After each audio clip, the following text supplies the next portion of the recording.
हरिओम। स्वागत है आप सभी का आज के इस व्याख्यान में। हम सभी लोग अष्टाध्यायी काशिका वृत्ति के साथ पढ़ रहे हैं और आज के अध्ययन में कुछ इंटरनेट का विघ्न आया हुआ है। लैपटॉप से ही जो यहाँ वाईफाई लगवाए हैं उसमें लाल लाल लाइट जल रही है। मोबाइल के इंटरनेट से हम आप सबके बीच में लाइव आए हैं, पर आप निश्चिंत रहें, ये जो भी मैं पढ़ा रहा हूँ इसकी ऐसी यथावत रिकॉर्डिंग हो रही है। यह रिकॉर्डिंग आपको रात में 9 बजे से पहले उपलब्ध हो जाएगी। ठीक है, चलिए हम लोग सीधे विषय पर आते हैं कि यहाँ हम लोगों ने अब तक अयोच सूत्र पढ़ा था। कल शाम को किसी ने कहा कमेंट के माध्यम से कि गुरुजी हम लोग अभी तक ये वाला पैराग्राफ नहीं पढ़े थे, तो एक बार हम कहे कि ये वाला नुड विधिलादेश वाला जो पैराग्राफ है इससे कुछ लोगों का कहे कि हम छूट गए। वर्णेषु ये वर्णांतर समानाकृतयः तेषु तत्कार्यं न भवति तच्छायानुकारिणो हिते न पुनस्त एव पृथक प्रयत्न निर्वर्त्यम ही वर्णमिच्छन्त्य आचार्याः। ये वाली बात बताई थी मैंने कि कभी कभी एक वर्ण हम सुनते हैं पर वह एक वर्ण नहीं होता है। सही मायने में वह दो वर्णों को मिला करके बना हुआ एक वर्ण होता है। ठीक है, दो वर्णों को मिला करके बना हुआ एक वर्ण होता है। अब वर्णों में जो वर्ण के एक देश होते हैं, वर्णेषु ये वर्णैक देशाः, वर्ण के एक देश होते हैं। जैसे उदाहरण देते हैं, थोड़ा सा कुछ वर्णों का उदाहरण दे देते हैं। कुछ लोगों को लगता है कि हाँ ये है रि, इस रि में र वर्ण कौन सा एक, रि में वर्ण है र, और फिर उसके बाद तो रि में एक वर्ण है र, और इसमें वर्ण का एक देश सुनाई पड़ता है हम लोगों को, है ना। ये रि में लगता है कि ये है। उसी तरह आ, इस वर्ण में हमको ये लगता है कि ये भी है ना। फिर उसी तरह ए, इसमें हमको लगता है अ भी है, ई भी है ना। इसी तरह ओ आई औ ये भी है, ओ आई औ ये सभी वर्ण भी उसी तरह हैं। ठीक है, तो अब हम लोग ये देखेंगे कि अच्छा, थोड़ा सा ये है कि सूचना कि क्लास में जो नेटवर्क की दिक्कत है, क्लास आपको मिल जाएगी, उपलब्ध हो जाएगी। ठीक है, रुक रुक कर चल रहा है। आप लोग एक बात ध्यान रखिएगा, संक्षेप में प्रारंभ में ही बता देते हैं। एक तरीका है, वेबसाइट आपको डिस्क्रिप्शन में मिलेगी, खाली रिकॉर्डिंग कर देते हैं, यहाँ चले जाएंगे। आपको पूरा का पूरा मैं कौन सा क्लास पढ़ाता हूँ, कब पढ़ाता हूँ, कितने बजे से पढ़ाता हूँ, कहाँ पर पढ़ाता हूँ, ये किसी भी प्रकार की जानकारी चाहिए तो चैनल का नाम हमारे जानते ही हैं। उसी चैनल का नाम यहाँ आप सरल संस्कृत, फिर उसके बाद व्याकरण, ये डिस्क्रिप्शन में इसका लिंक दिया हुआ है, पर आप फिर भी या ऐसे एक सरल संस्कृत व्याकरण.com, ये एक वेबसाइट है अपनी, इस पर आप चले जाएंगे, लिखा हुआ मिल जाएगा आपको। तो यहाँ पर का भैया सरल संस्कृत व्याकरण.com, नो इंटरनेट है, समस्या है। चलेगा, इंटरनेट नहीं है, नहीं तो मैं इसकी प्रक्रिया आपको दिखा देता, पर मैं रिकॉर्डिंग करके एक अपने घर से रिकॉर्डिंग करके एक वीडियो आप लोगों को उपलब्ध करा दूंगा, जिससे आप कहाँ से देख सकते हैं। सारी क्लास की लिंक आपको इकट्ठा मिल जाया करेगी, आपको खोजने में कठिनाई नहीं होगी, उसके लिए उपाय किया गया है।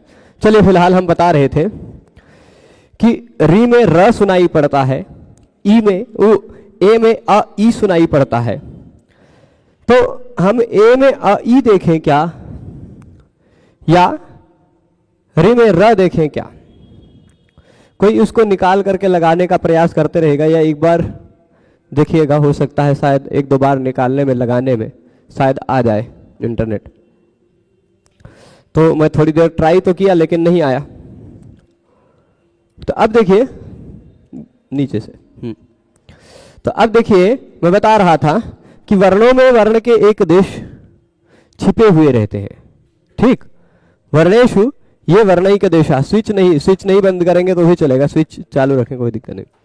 तो वर्णों में जो वर्णों के एक देश है, ठीक, वर्णेशु ये वर्णिक देशाः, वर्णों में जो वर्ण के एक देश है यानी एक हिस्से हैं, वो वर्णांतर समान आकृतयः किसी दूसरे वर्ण के समान आकृति वाले हैं, पर उन वर्णों के रहने पर दूसरा जो समान आकृति वाले वर्ण है उनके आधार पर होने वाले कार्य नहीं होते। ठीक है, जैसे मैं बता दूं कि री दिखाई पड़ रहा है तो री में र भी सुनाई पड़ता है लोगों को। तो ऐसा मत सोच लेना कि जो काम हम र के कारण कर सकते हैं वो कार्य री के कारण कर डालें। ई भी सुनाई पड़ता ए में, तो जो काम हम ई के स्थान पर करना चाहते हैं वह कार्य हम ए के स्थान पर नहीं कर सकते। यह सामान्य बात है, पर इसमें दोनों पक्ष है। पक्ष क्या है? दोनों है। कभी कभी हमको ए में अ ई दोनों छिपा हुआ है ऐसा मानना पड़ता है, तो ए में ई को मानकर भी हम कभी कभी कार्य करते हैं। अंतादिवच्छ इत्यादि नियम पढ़ेंगे तब बताएंगे। ठीक है, तो पर सामान्य रूप से अधिकांश स्थितियों में हम जो वर्णों में निहित वर्ण के एक देश, वर्णों में निहित वर्ण के एक अंग है, उनमें वह क्या कहते हैं, वह कार्य नहीं होता। ये बात हम जान रहे हैं। ठीक है, क्योंकि वो जो ए इत्यादि है, ए है, री है इत्यादि जो वर्ण है, आ है, वो उसकी छाया का अनुकारी है, उसमें रहने वाला जो अ है। आपको मैंने दिखाया था कि बड़ा आ लिखते हैं, उस बड़ा आ में छोटा आ भी सुनाई पड़ जाता है या दिखाई पड़ जाता है। ये क्या हो गया? यहां आ में ये वाला अ भी मिल जाता है, री में कुछ लोगों को ये वाला र भी मिल जाता है, और नहीं है यद्यपि पर मिलता है ना। तो बात ये हुई कि ये सारे वर्ण जो र दिखाई पड़ते हैं ये इसकी छाया का अनुकारी वर्ण है। ऐसा नहीं है कि ये र री हो गया, ऐसा नहीं है कि ये आ हो गया। ये बात समझ रहे? न पुनस्त एव, क्योंकि पृथक प्रयत्न निर्वर्त्यम ही वर्णम इच्छन्ति आचार्य। आचार्यगण जो वर्ण किसी दूसरे प्रयत्न से बनकर आता हो उसी वर्ण को वर्ण के रूप में लेते हैं। अब ये सामान्य बात हुई। पहला पक्ष कि हम लोग जो किसी एक वर्ण में कोई एक दूसरा वर्ण सुनाई या दिखाई पड़ रहा है, वहां उस एक वर्ण में कोई दूसरा वर्ण जो दिखाई या सुनाई पड़ रहा है उसको हम नहीं मान सकते। पहला ही बात ये होगी। दूसरी बात क्या हो रही है कि कभी कभी हम मान भी सकते हैं, वो इस पैराग्राफ में है। खाली तीन चार जगह जो बता रहे हैं इन सब जगहों पर हम मान सकते हैं। कहां कहां? तो कह रहे हैं कि हाँ, अयोच में ही कह रहे हैं कि नुड विधि लादेश विनामेशु, नुड विधि लादेश विनामेशु ऋकारे प्रतिविधातव्यम। नुड विधि हो, ल का आदेश हो रहा हो लादेश, और विकार विनाम, इन तीनों वाला अगर हो तो वहां ये तीनों के बाद ये तीनों करना हो, नुट विधि करना हो, ल आदेश करना हो, ल आदेश करना हो, या नाम प्रत्यय को संबंधित मानकर कोई कार्य करना हो, ठीक है।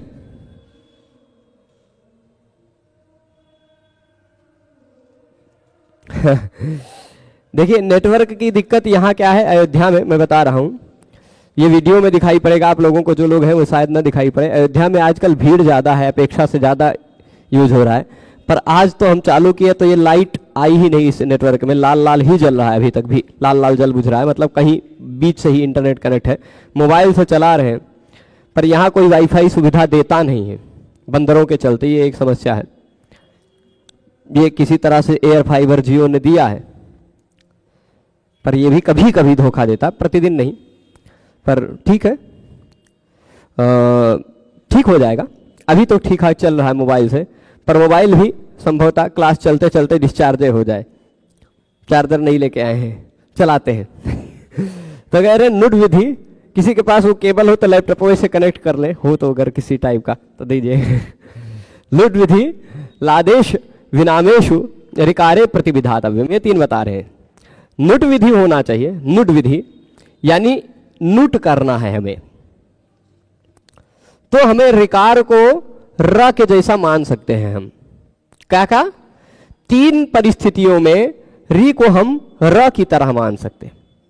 मतलब अच्छा, वो तीन परिस्थिति बता रहे, एक नुड विधि, एक लादेश और एक विनाम। विनाम का तात्पर्य होता है ऋणत्व, ठीक है। तो विनाम का तात्पर्य होता है मूर्धन्य आदेश करना हो, मूर्धन्य, ठीक है, न को न करना हो, वो विनाम कहलाता है। तो तीन उदाहरण को हम सिद्ध करके एक बार खाली बता देते हैं। तीन उदाहरण ऐसे नुट वाला। पहले यहां उदाहरण क्या दिया है? तस्मान नुट द्वेला इति नुट विधौ ऋकार ग्रहणम आनृधतु आनृधु। चलिए ऐसा है, आ, फिर उसके बाद रिध, रिधतु, और फिर उसके बाद रिधु, ठीक है। रिधतु और रिधु ये दो बात है। सूत्र आता है तस्मान नुड द्विहलहा।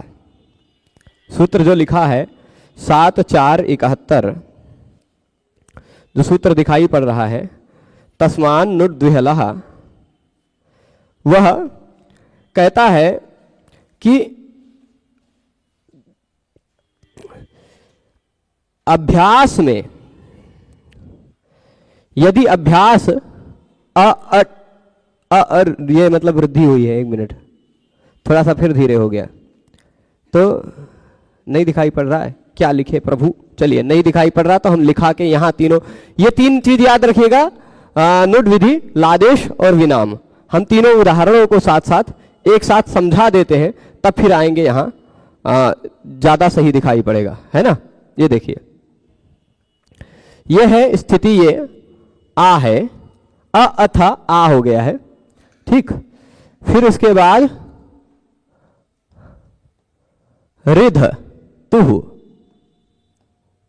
और आ रिधु,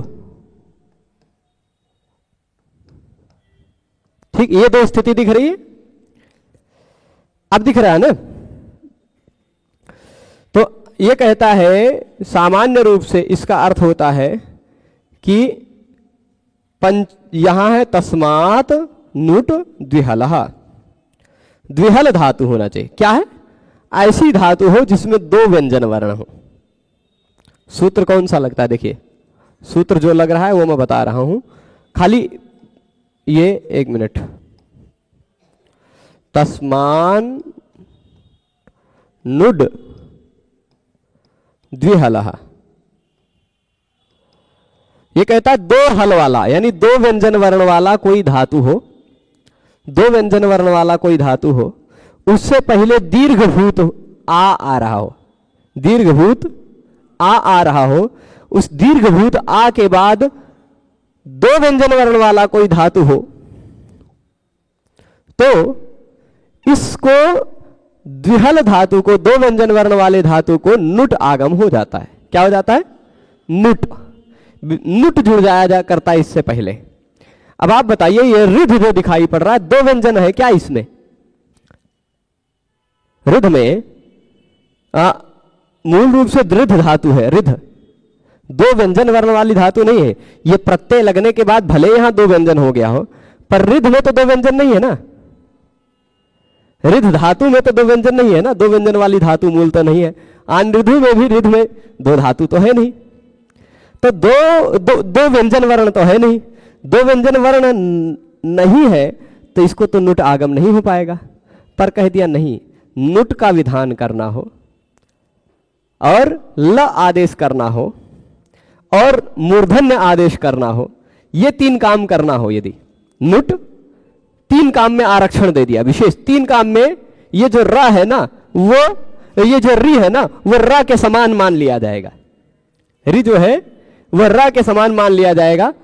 तो ये री जब र के समान मान लिया जाएगा तो ये दो व्यंजन हो गया, दो व्यंजन हो गया। ये भी व्यंजन, ये भी व्यंजन है र के समान मानने पर। तो दो व्यंजन वर्ण के कारण यहां नुट आगम होकर न जुड़ जाएगा आनृधतु। यहां भी दो व्यंजन होने के कारण न जुड़ जाएगा नुट का आनृधु, ये बनेगा। मतलब आपको र ऋकारे प्रतिविधातव्यम, क्या कहा था? नुट का विधान करना हो, नुट का विधान करना हो, ये देखिएगा, है ना। नुट का विधान करना हो, लादेश करना हो या मूर्धन्य आदेश करना हो, तो ऋकार में हम ऐसा मान लेंगे कि उसका जो एक देश है उसमें जो र है वह र है, ऐसा मान लिया जाएगा। तीन काम करने के लिए री को र के समान मान लिया जाना चाहिए। ठीक।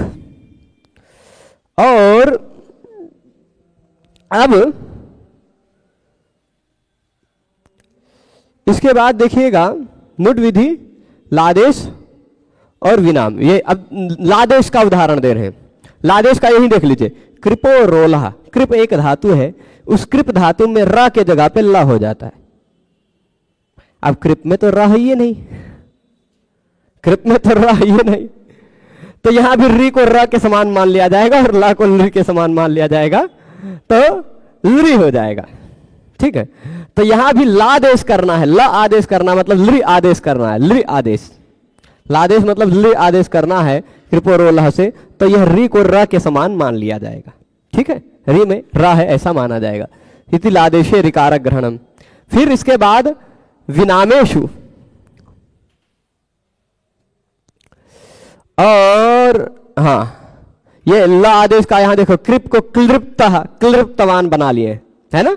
री को र के समान मान करके र के जगह पे लृ कर दिए। और फिर इसके बाद विनामे मतलब मूर्धन्य आदेश करने के लिए ऋकार ग्रहण कर दिया। कर्तृणाम सामान्य रूप से ऐसा है, कर्तृ और उसके बाद है नाम। ठीक। नाम से तुरंत पहले र आता हो, न से तुरंत पहले या अटकवर्ग पवर्ग आंगनुम के व्यवधान के बिना भी र आता हो कहीं, तो र के बाद आने वाले न के जगह पे ण हो जाता है। र के बाद आने वाले न के जगह पे ण हो जाता है। यहां तो र नहीं है, यहां तो र नहीं है, नहीं है ना। पर फिर भी विनाम यानी मूर्धन्य आदेश करना हो तो भी इस री को र के समान मान लिया जाता है ना। री को र के समान मान लिया जाता तो कर्तृणाम होगा, और फिर नाम ही से इसको दीर्घ भी करेंगे, कर्तृणाम। ठीक है, ये बात हो जाएगी। तो अब देखिए, क्लुप्तः क्लुप्तवान रसाभ्याम लोना इति विनामे ऋकार ग्रहणम कर्तृणाम, ये उदाहरण दे दिया। यहां तक की बात हो गई है। अब हम इसमें ये सारी बातें पढ़ ली थी, हैवरट सूत्र में चल रहे थे। ठीक है, हैवरट सूत्र में अब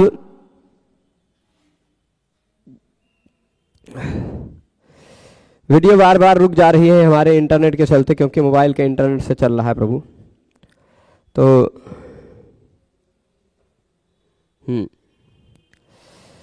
तो अभी एक मिनट,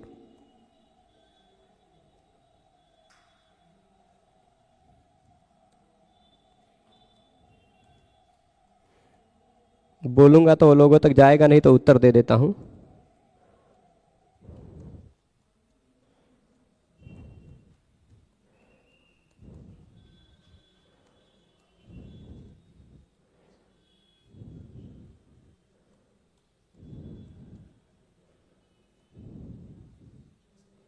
ठीक है, मैं बता रहा था।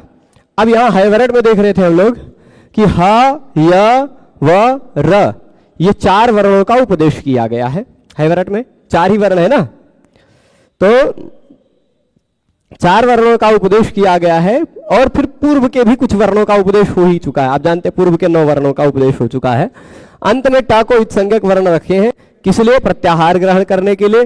और उसका ग्रहण केवल एक प्रत्याहार के साथ होता है, सस छोटी, इस सूत्र में आकार के द्वारा। अट कुपांग नुम व्यवाये भी इस सूत्र में भी आकार के साथ, केवल ये 2 यही अट अ के साथ ही उसका ग्रहण होता है। ठीक है, अ के साथ ही उसका केवल ग्रहण होता है। अब अयम रेफो यकारात् परः उपदिश्यते, यहां भी उसी रेफ को लिया, रेफ को, र को पकड़ा। ठीक है, ये जो र दिखाई पड़ रहा है रेफ, यह रेफ या से पर में उपदिष्ट किया जा रहा है। ठीक है, यकारात् परः उपदिश्यते, या से पर में, या के बाद में ये रेफ उपदिष्ट किया जा रहा है। हैवरट में देखिए रेफ कहां है? या के बाद में है ना, या के बाद व के बाद रा। इसको ऐसा सुझाव दे रहे हैं कि र या से पहलवा आ जाता तो कोई दिक्कत नहीं थी, ऐसा सुझाव दे रहे हैं। पर कहें नहीं, बहुत और कारण है जिस कारण रा को बाद में ही होना चाहिए या के। क्यों? वल प्रत्याहार में रा की जरूरत है। वल प्रत्याहार हम बनाएंगे इस वा से लेके, तो या की जरूरत नहीं है और रा की जरूरत है ना। तो वल में वा भी आ जाए, रा भी आ जाए, पर या ना आए, इसलिए या को पहले रखना पड़ेगा, है ना। इसी तरह रलो विधात धलादे संश्चय, रल प्रत्याहार है, रल भी एक प्रत्याहार बनता है, उसमें या और व दोनों ना आ पाए, उसके लिए या और व को पहले कहना पड़ेगा, र को बाद में कहना पड़ेगा। यह वास्तविकता है, मतलब यह क्रम बदला नहीं जा सकता, क्योंकि बदल देंगे तो वल रल इत्यादि प्रत्याहारों में यही 2 वल और रल, और भी होगा व के साथ और भी जो प्रत्याहार बन सकते होंगे, है ना। उन वश नहीं, वश प्रत्याहार बनता है कि नहीं, नेड वशी कीर्ति, हाँ वश प्रत्याहार है। और भी व से शुरू होने वाले जो प्रत्याहार होते होंगे, उन सब में र तो आ जाए पर या ना आ पाए, इसलिए या को अलग किया, र को बाद में रखा। ठीक है, ये बात समझ रहे। इस पर ये एक ऐसी बात कह रहे हैं कि र बाद में आ जा रहा है, इस कारण से दिक्कत आ रही है। क्या दिक्कत आ रही है? क्या दिक्कत आ रही है? कह रहे हैं कि ये रेफ यकार के पर में उपदेश किया गया, इसलिए उसका यर प्रत्याहार में ग्रहण हो जाता है और य प्रत्याहार से भी ग्रहण हो जाता है।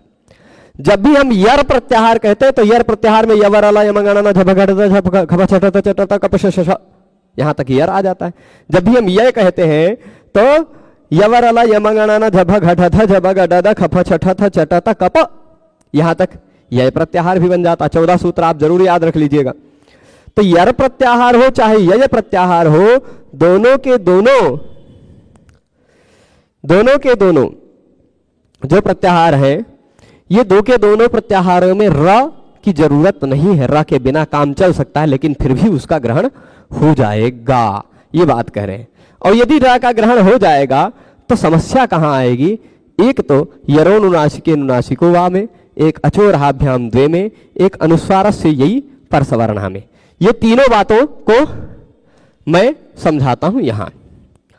स्वर नयति, और यहां थोड़ा सा ये गड़बड़ लिख दिया गया है, ये कल इसलिए थोड़ी दिक्कत हो रही थी, टाइपिंग में मिस्टेक है, इसको मैं सुधार दूंगा। आप लोग पुस्तक यदि रखे होंगे तो पुस्तक में ज्यादा सही दिखाई पड़ रहा होगा।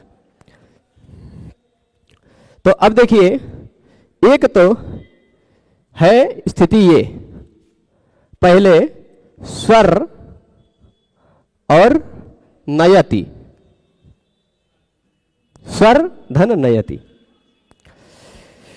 स्वर्ग ले जाता है। स्वर मतलब स्वर्ग, नयति मतलब ले जाता है। स्वर नयति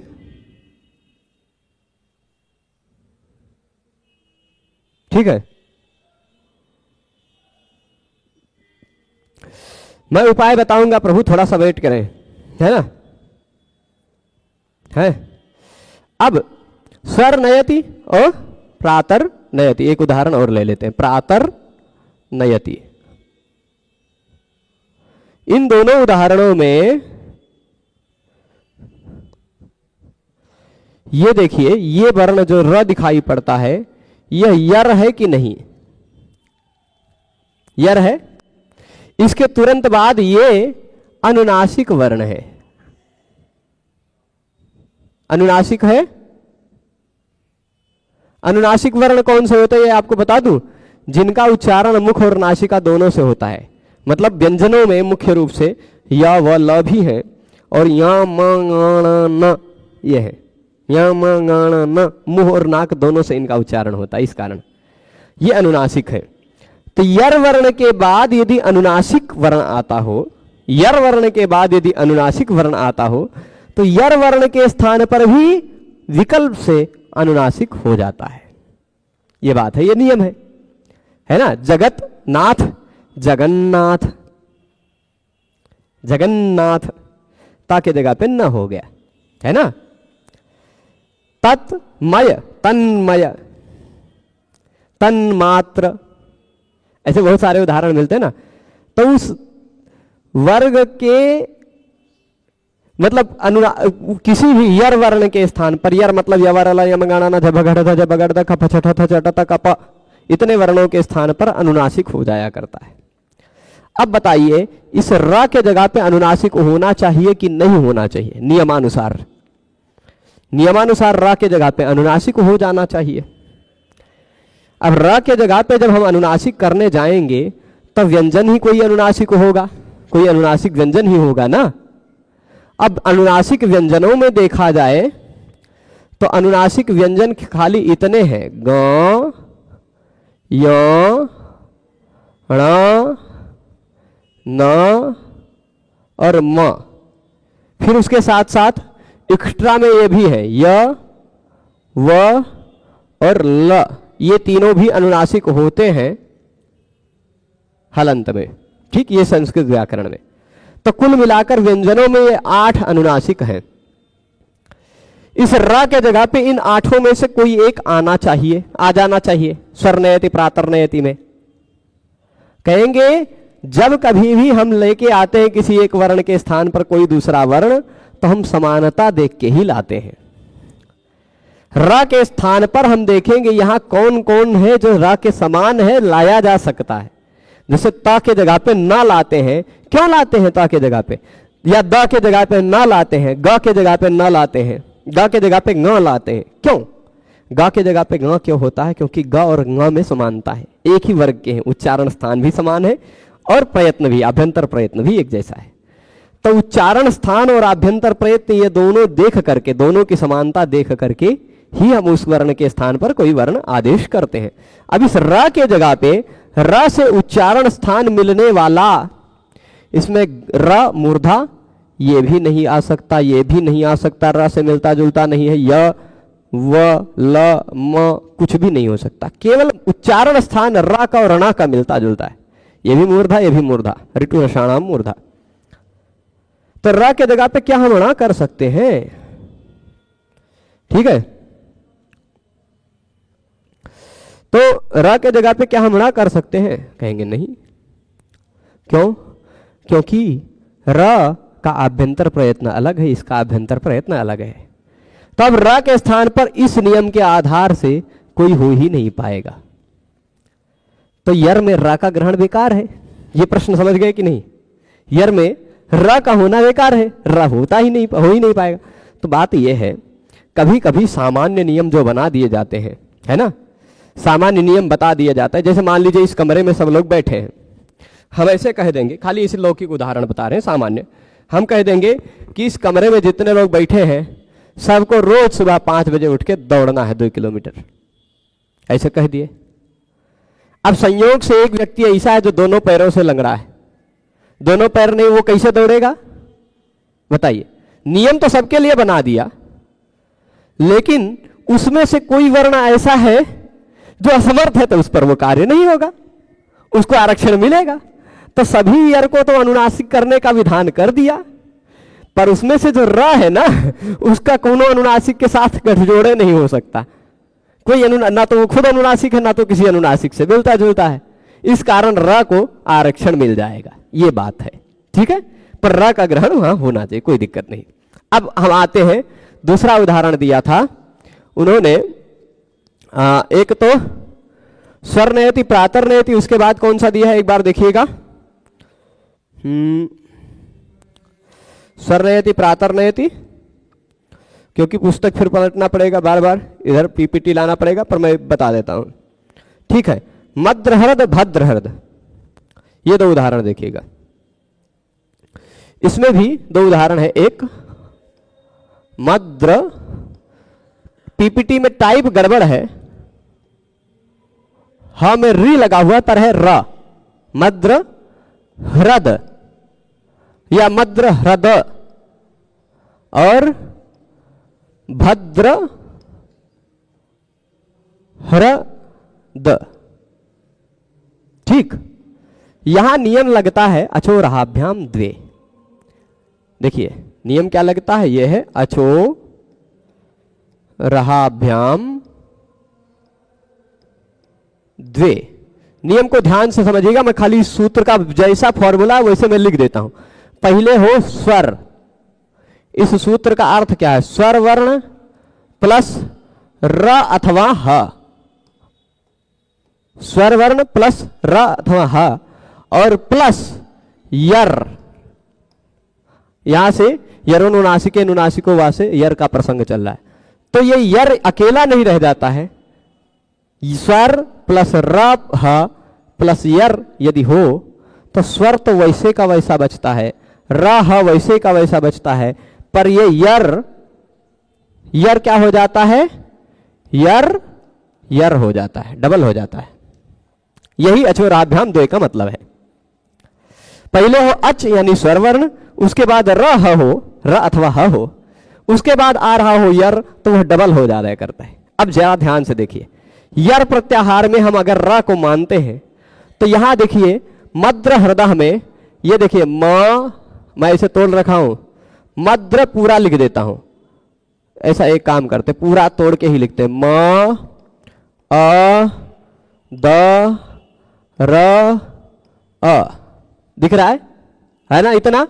इसी तरह भ अ द अ र अ, भद्र हृदय में भी आप समझ लीजिएगा। फिर उसके बाद है ह र द अह, ये इतनी बात है कि नहीं, मद्र हृदय में है, इतने वर्ण हैं। अब नियम देखिए, पहले होना चाहिए स्वर वर्ण, उसके बाद र अथवा ह। यहां एक स्वर वर्ण दिख रहा है पर उसके तुरंत बाद र अथवा ह नहीं है, तो इसलिए ये किसकी बात नहीं चल रही है।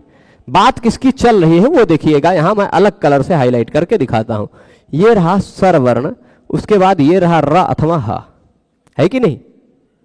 स्वर वर्ण, उसके तुरंत बाद र अथवा ह, और उसके तुरंत बाद यर होना चाहिए कि नहीं। तो यर डबल हो जाता है। नियम तो लग रहा है, नियम तो लग रहा है। अब यदि हम यर में र को मानते हैं तब तो मद्र हृदय में र को, ह्रद के र को हम डबल कर डालें, ह्रदः, ऐसा कुछ कर दे कर सकते हैं क्या, नियमानुसार हो जाना चाहिए, परंतु नहीं होगा। क्यों? क्योंकि ये जो दो रूप को निमित्त रूप में ही बता दिया है। पहले है स्वर, उसके बाद र अथवा ह, तब र अथवा ह जो निमित्त है उसके ही जगह पर फिर से कार्य नहीं होगा, यह कहना चाह रहे हैं। ठीक, उसके ही जगह पे कार्य नहीं होगा। र अथवा ह हो, उसके बाद कोई और यर हो, तो कोई और यर में अब आप समझ लीजिए कि र ह को छोड़कर यर, ठीक है, ये अपने आप समझ लीजिए। इस कारण से भी यहां भी समस्या नहीं है, ये मान लेना है, ठीक है। अब तीसरा उदाहरण दिया है मद्र है, और फिर उसके बाद कुंडम रथेन और वनम रथेन। एक उदाहरण और देते हैं, देखिए कलर लाल कर लेते हैं, ये तीनों बात समझ लेते हैं, फिर उसके बाद हम लोग यह कुंडम और उसके बाद रथेन।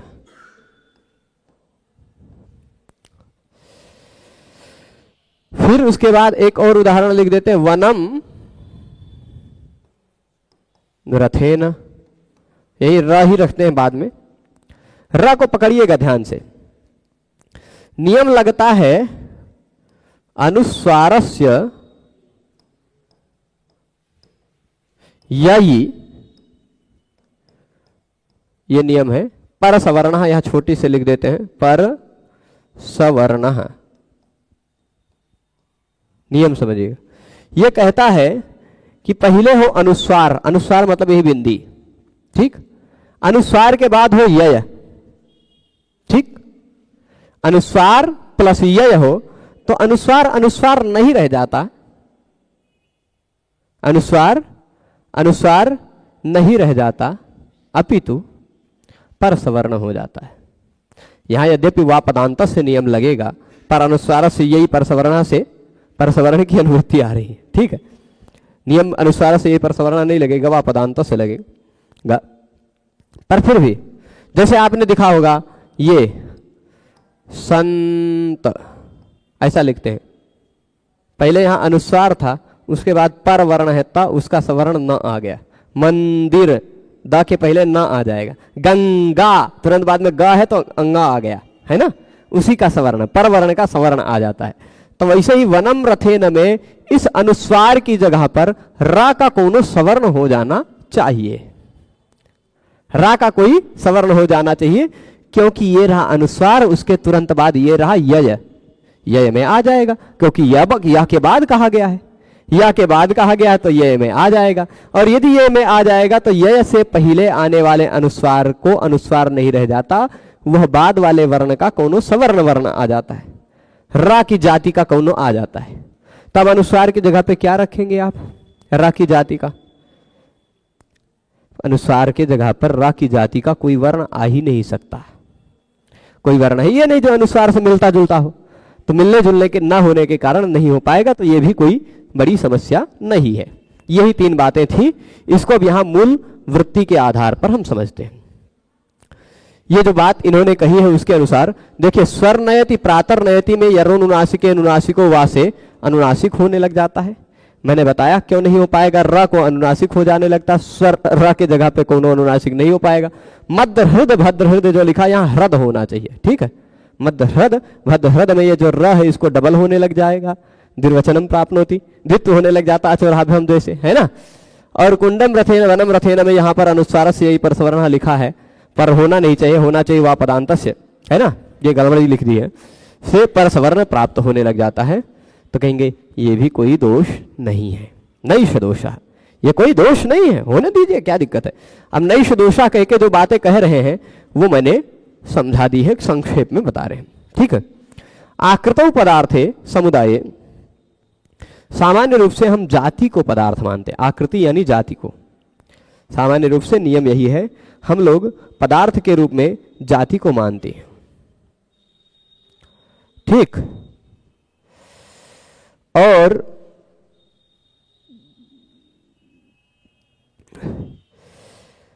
कह रहे हैं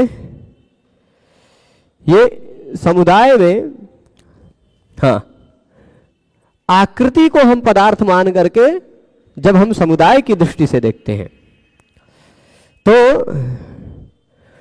क्या होता है कि जाति, पदार्थ व समुदाय, तीन बात है। आकृतौ पदार्थे समुदाय, आकृति मतलब जाति, पदार्थ यानी शब्द का अर्थ कोई पदार्थ, और फिर उसके बाद समुदाय। इन तीनों में किसी जाति में, जाति का मतलब होता है जो एक कहा गया अनेक का बोध कराए, है ना, वो जाति है। कोई एक ऐसा धर्म, जैसे गौ में रहने वाला गोत्व, वो जाति है जिस गोत्व के कारण सारी गायों का बोध हो जाता है। मनुष्य में रहने वाला मनुष्यत्व वो एक जाति है। क्यों जाति है? क्योंकि उस मनुष्यत्व के कारण सारे मनुष्यों का बोध हो जाता है। तो वैसे ही आकृति मतलब वही आकृति है, वही जाति है। जाति में अथवा पदार्थ में अथवा समुदाय में, इन तीनों में से किसी एक में यदि लक्ष्य में एक ही बार लक्षण लगता है, लक्ष्य मतलब शब्द को सिद्ध करने के लिए एक ही बार लक्षण लगता है, मतलब एक ही बार सूत्र लगता है। लक्षण मतलब सूत्र, लक्ष्य मतलब शब्द, ठीक है। लक्ष्य का मतलब क्या? शब्द। जो शब्द बनाने जाते हैं वो है लक्ष्य, क्योंकि उसी को लक्षित करना है हमें, उसी को सिद्ध करना है हमें। मुख्य रूप से व्याकरण का लक्ष्य तो वही है, और उस लक्ष्य को सिद्ध करने के लिए जो काम में आते हैं वो है लक्षण, सूत्र, है ना। तो लक्ष्य में लक्षण एक ही बार प्रवृत्त होता है, सकृत मतलब एक ही बार। इस दर्शन के अनुसार, इस नियम के अनुसार, यरोनुनासिके नुनासिको वा अंतरतमो भवति त्येवमेतत् प्रवर्तते।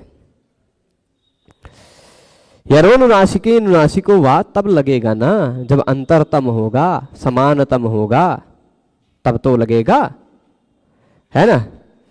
अंतरतम होगा तभी वह प्रवृत्त होगा नियम, तभी लगेगा, नहीं तो लगेगा नहीं, है ना। तो यह एक बात हो गई। दूसरी बात क्या कह रहे हैं कि जैसे तदनेन, जैसे उदाहरण दे रहे ग का ङ इत्यादि, ग के जगह पे ङ हो जाता है, तो वो ये जो होते हैं ग इत्यादि के जगह पे ङ इत्यादि जो हो जाया करते हैं, वह यथासम मतलब वह अपने स्थान की दृष्टि से और गुण यानी प्रयत्न की दृष्टि से, स्थान की दृष्टि से, गुण की दृष्टि से अंतरतमा यानी सदृशतम है, समान है। स्थान की दृष्टि से भी, गुण की दृष्टि से भी वो समान है। इसीलिए ग की इत्यादि के जगह पे ङ इत्यादि सभी विहित किए गए, उन सबका विधान हो जाया करता है, विहित हो जाते हैं यानी उनका विधान हो जाया करता है। ये तो अब जो वर्ण ऐसे हैं, जो वर्ण ऐसे हैं कि ना तो स्थान की दृष्टि से मिलते जुलते हैं और ना ही प्रयत्न की दृष्टि से मिलते जुलते हैं, ना तो स्थान की दृष्टि से मिलते जुलते हैं और ना ही प्रयत्न की दृष्टि से मिलते जुलते हैं। उनमें से केवल या तो स्थान मात्र से, अथवा चार प्रकार की बता रहे हैं। क्या बता रहे हैं? एक तो तीन प्रकार। एक तो ऐसे प्रकार के, एक तो वर्ण ऐसे हैं जो ना तो स्थान की दृष्टि से मिलते हैं ना तो गुण की दृष्टि से मिलते हैं, दोनों में से किसी भी दृष्टि से मिलते जुलते नहीं, अथवा इन दोनों में से किसी एक की दृष्टि से नहीं मिलते, जैसे स्थान मात्र से अथवा गुण मात्र से। हैं दो, लेकिन हम कुल मिलाकर तीन कह दे रहे हैं। दोनों चीजें मिलनी चाहिए, स्थान और गुण। स्थान और गुण जब दोनों में से दोनों नहीं मिला तब वो नहीं होगा, दोनों में से कोई एक ये वाला स्थान नहीं मिला तब वो नहीं होगा, या स्थान मिल रहा है गुण नहीं मिला तो भी नहीं होगा। यानी तीन प्रकार की स्थितियों में कार्य नहीं हो पाता। तीन प्रकार की स्थितियों में, जब कोई समानता ना हो, या जब स्थान की दृष्टि से समानता हो पर गुण की दृष्टि से समानता ना हो, अथवा गुण की दृष्टि से तो समानता हो पर स्थान की दृष्टि से समानता ना हो। तीनों बात समझ रहे हैं ना। तो ये ना तो स्थान की दृष्टि से ना तो गुण की दृष्टि से समान नहीं है, दोनों बात जहां हो गई। दूसरा, केवल स्थान मात्र से समानता दिखाई पड़ रही है, गुण मात्र से नहीं, गुण से नहीं है, अथवा केवल गुण मात्र से समानता दिखाई पड़ रही है, स्थान मात्र से नहीं, स्थान रूप से नहीं है। तो ऐसी सभी स्थितियों में वो सभी निवर्तित हो जाते हैं, वो कार्य नहीं हो पाता। उन सभी कार्यों को निवर्तित कर दिया जाता, वो कार्य संपन्न नहीं होते हैं। व्याकरण शास्त्र में समानता देखकर ही कार्य होता है। किसी वर्ण के स्थान पर कोई दूसरा वर्ण आता है तो अधिकांश समानता के आधार पर आता है इति। अब स्थान मात्रांतरतमो रेफस्य अणकारो न भवति। स्थान मात्र की दृष्टि से र के जगह पे ण हो सकता था पर नहीं हो पाया, क्योंकि स्थान की दृष्टि से ही समानता है, प्रयत्न की दृष्टि से समानता नहीं है। र का प्रयत्न यण होने के कारण क्या कहते हैं, ईषद विवृत है। या का र का ईषद विवृत है और ण का स्पृष्ट है। ण का प्रयत्न अलग करना पड़ता है, र का प्रयत्न अलग करना पड़ता है। तो दोनों का प्रयत्न अलग अलग हो जाने के कारण स्थान मात्र की दृष्टि से समानता होने के बावजूद भी र के जगह पे ण नहीं हो पाया। और द्विवचन वाला जो द्वित्व करने जा रहे थे वह रेफस्य यरंतर भावे सति यर कार्यम प्राप्तम तत्साक्षात शिष्टेन निमित्त भावेन बाध्यते इति न दुरिच्छते रेफा। ये भी कह रहे हैं कि देखिए, जो द्वित्व करने जा रहे थे हम अचो रहाभ्याम द्वे सूत्र से, वहां पर जब हम रेफ देखने जाते हैं, रेफ वो यर के अंतर्गत आ रहा है, फिर भी यर के स्थान पर जो कार्य होने लगा था, द्वित्व होने वाला कार्य प्राप्त हो गया, पर फिर भी वो सीधे सीधे शिष्ट के द्वारा यानी भगवान पाणिनि जी के द्वारा निमित्त के रूप में उसको कह दिया गया है कि र और ह के बाद आने वाले यर को द्वित्व होता है। र खुद अगर यर के रूप में आ जा रहा है तो उसको द्वित्व नहीं होगा, र और हा के बाद जो यर आ रहा है उसको द्वित्व करेगा। ठीक, तो र को निमित्त के रूप में कह दिया कारण गया है, इसी के कारण वह बाधित हो जाएगा, इसलिए र को द्वित्व नहीं किया जाता है। ठीक है, इति न द्विरुच्यते रेफा, र को दो बार नहीं कहा जाता है। अब तीसरी बात क्या कह रहे हैं, एक और था स्वर्ण यदि प्रातर्न ये वाला अनुस्वार से पर सवर्ण इत्येतदप्य अनुसारांतरतमम सकृदोग परिसवर्णम विदधाति न च रेफस्य अनुसारांतरतमः सवर्णो अस्ति। देखो कह दिए कि ये भी जो अनुस्वार से पर सवर्ण या वा पदांत से लगाते हैं, ये भी अनुस्वार के समानतम कोई वर्ण एक ही बार मिलता है। मतलब सकृदेव परसवर्णम विदधाति, एक ही बार परसवर्ण करने लगा। जब परसवर्ण करने लगा तो रेफ का यानी र का अनुस्वार के समान कोई वर्ण मिलता ही नहीं। र का कोई सवर्ण, र का कोई सवर्ण ही ये नहीं एक तो बात, और जो कोई सवर्ण है ही नहीं तो अनुस्वार के समान कौन सवर्ण होगा र का, है ना। तो इसलिए सवर्णो स्थिति न भविष्यति कुंडम रथेन वनम रथेन इत्यत्र। कुंडम रथेन और वनम रथेन में वह नियम नहीं लग पाएगा, अनुस्वार से वो अनुस्वार से पर सवर्णा इत्यादि। अब बात यह है कि अटाम मध्य विसर्जनीय जिह्वामूलीय उपद्मानीयानाम अप्युपदेशः कर्तव्यः। ये एक पक्ष भाष्यकार का लेके आ रहे हैं, काशी का व्याख्याकार, कि अट प्रत्याहार बना रहे हैं। किसमें? अटाम मध्य। अट प्रत्याहार बनाइए, कितने वर्ण आएंगे अभी तक? अ, ई, उ, ऋ, ल, ए, ओ, आई, औ,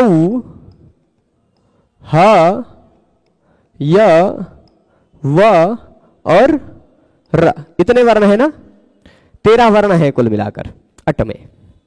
पर वे एक आरक्षण दे रहे हैं, कह रहे अट में कुछ अयोगवाहों को भी गिन लीजिए। अट के अंतर्गत, अटाम मध्य अट प्रत्याहार के अंतर्गत विसर्जनीय, यानी इस लिस्ट में इसको भी जोड़ लीजिए, इसको भी। ठीक है, विसर्जनीय यानी विसर्ग। फिर उसके बाद जिह्वामूलीय, जिह्वामूलीय इसका अथवा ख के पहले आने वाला ऐसा आधा विसर्ग के समान चिन्ह होता है, क ऐसा मान लीजिए। ठीक है, जिह्वामूलीय। और उपधमानीय, जो फ के प अथवा फ के पहले आता है उसी तरह का चिन्ह, वो उपधमानीय है, आधा विसर्ग के समान है ना, वो उपधमानीय है। बाद में विस्तार से बताएंगे इसको। इन 3 वर्णों को भी अट के अंतर्गत ही गिन लीजिए।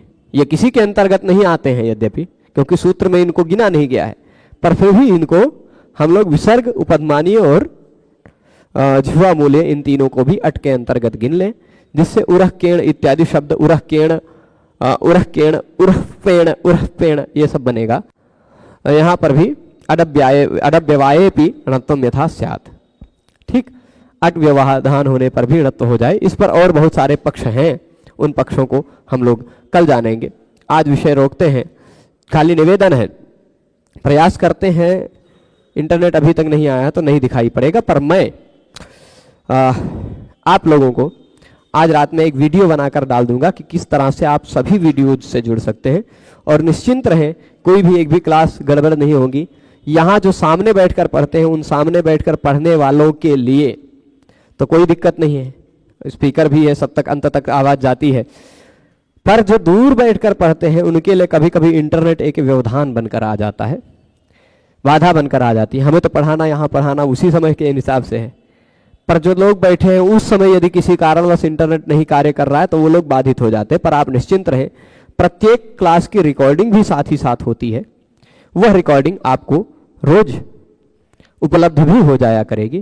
प्लेलिस्ट है, प्लेलिस्ट बना हुआ है अष्टाध्यायी नाम से, एक काशिका नाम से, सरल संस्कृत व्याकरण चैनल पर। उस प्लेलिस्ट में जाएंगे तो आपको सारे वीडियो सीरियल से मिलेंगे, पहले से लेके अंतिम तक प्लेलिस्ट से देख सकते हैं।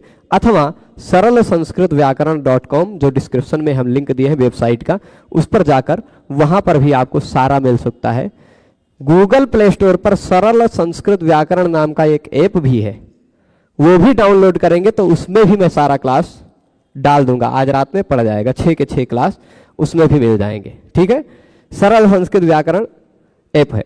और संस्कृत गंगा में भी ये सारे वीडियो सीरियल वाइज मिल जाएंगे। अभी तक मैं डाल नहीं पाया हूँ, क्या अकेले आदमी हूँ, बहुत देर तक जगता रहता हूँ, नहीं अपलोड कर पाया हूँ। मैं बात करूंगा, यदि वहां की टीम का कोई व्यक्ति खुद से डाउनलोड करके अपलोड कर लिया करे तो कोई दिक्कत नहीं, नहीं तो मुझे करना पड़ेगा। तो वो बात हुई है, उन्होंने भी कहा है कि हमें डालना है, पर अब कैसे, हमारे वीडियो रिकॉर्डिंग हमारे पास है या यूट्यूब हमारे पास है, उनके पास यदि समय मिले तो निकाल के डालें। और गुरुजी अब जब आएंगे तो गुरुजी के भी चैनल पर पढ़ना प्रारंभ हो जाएगा, ठीक है। तो ये बहुत सारे जगहों पर आपको मिलेगा। मेरा लक्ष्य ये है, आप सब भी जो भी लोग चाहते हैं कि ये वीडियो सुरक्षित हो, पर लाइव वाला अगर दिक्कत हो गई इंटरनेट की, आप लोग जो भी चाहते हैं कि वीडियो सुरक्षित रहे, वो लोग YouTube से यदि डाउनलोड करके अपने चैनल पर डाल सकते हैं तो वो अपने चैनल पर भी डाल सकते हैं। हम कोई कॉपीराइट नहीं लगाते हैं, क्योंकि हम ये कार्य पैसे के लिए नहीं करते हैं, हम यह कार्य पढ़ने पढ़ाने के लिए करते हैं। और इस पे एक सूचना ये भी है कि कल से इस सरल संस्कृत व्याकरण चैनल पर कोई भी ऐड नहीं आएगा, और किसी दूसरे चैनल पर आप देखेंगे तो ऐड आएगा, पर कल से सरल संस्कृत व्याकरण चैनल पर कोई ऐड कभी नहीं आएगा, ठीक है। तो सभी को जुड़े रहने के लिए बहुत बहुत धन्यवाद। नमो नमः।